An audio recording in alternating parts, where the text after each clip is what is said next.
Hello and welcome to the 4th laboratory chapter for Operating Systems course.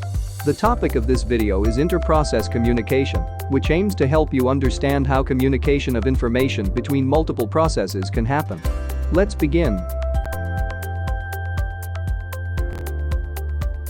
Remember from chapter 2 that each process in memory has its own separate address space. These address spaces are independent from each other, which means each process has its own separate segments. The operating system protects address spaces of all processes from external access, which means a curious process may not simply dig into address spaces of other processes and access their variables. This is true even for parent and child processes. But if needed, there are several methods you may use if you want to establish communication between processes. Files, which you have been introduced to in your second semester in university, for example, can actually be imagined as a simple form of inter-process communication, where a process writes information in a text file and another process reads from this file. Some of the other methods in Unix and Linux-based operating systems are pipes, sockets, and shared memory segments. This video focuses on pipes.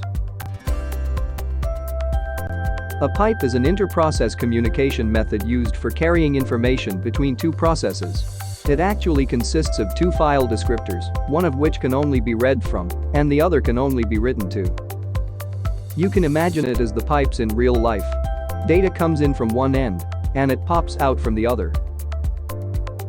It is a unidirectional method, which means the information can be carried from one process to another, but reverse is impossible.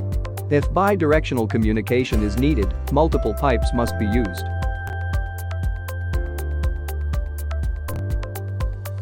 Let's study the given code. In programs, pipes can be used first by defining an integer array of size 2 and then assigning file descriptors to these integers by using pipe system call. After this procedure, the first integer acts as a read-only file and the second integer acts as a write-only file. At this point, you may use read and write system calls on these files to utilize this pipe for inter-process communication. In such codes, be careful to always call pipe before fork and not the other way around. If pipe is called after fork, two separate pipes will be created by the processes, which will be unable to communicate. You may use read and write system calls to perform these operations on pipes. These system calls perform low-level input and output operations, where the user manually specifies the target file, address of data, and length of the data.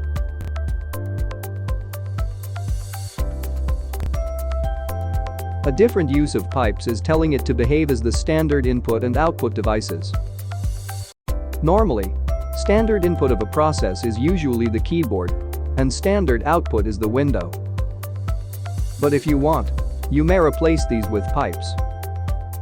In this way, pipes can be used not only to share variables, but all input and outputs can be handled by them as well. Let's see an example.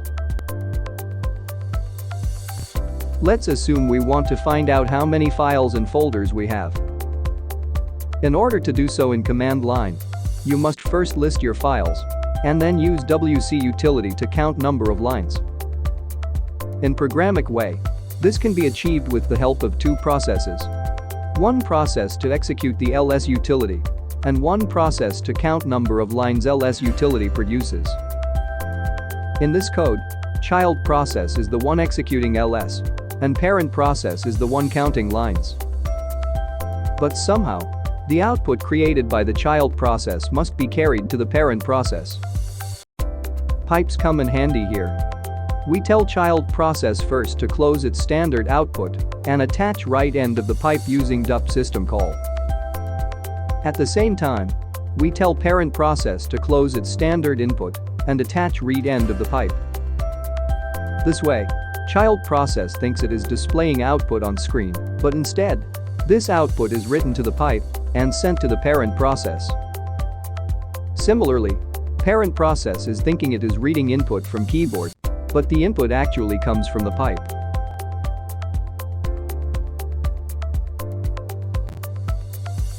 Did you notice the two closed PFD lines in the code? Be careful. A pipe becomes a structure with 4 ends, 2 for read and 2 for write. If you fork it, therefore you must close unnecessary ends and keep necessary ends up to ensure the data flows through the correct path.